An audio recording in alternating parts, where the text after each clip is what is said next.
Жалпы тәуелсіздік біздің мемлекетіміз үшін, оның ішінде біздің халқымыз үшін, менің түсінігімде бұдан асқан қуаныш, бұдан асқан мейрам, бұдан асқан шаттық жоқ. Сол тәуелсіздігімізге қалай қол жеткеніміз тарихтан белгілі. 25 жыл болды. Сол 25 жылдың ішінде тәуелсіздіктің арқасында небір жақсы игі шаралар іске асып жатыр.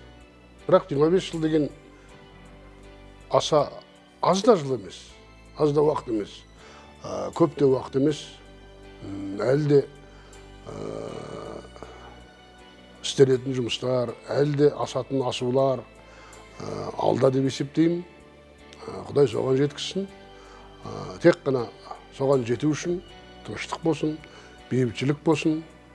Өзімдікі деген басын ұстайды дейді дана халқымыз.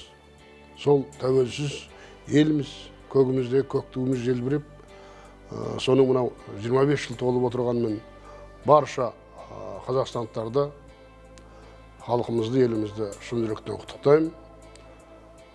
Осы тәуелсіздік мейрамы, тәуелсіздіктен тағы айтамын, мен өзім үшін осыдан асқан қуаныш жоқ қой деп есептеймін. Сондықтан сол қуаныштарыңыз құтты болсын,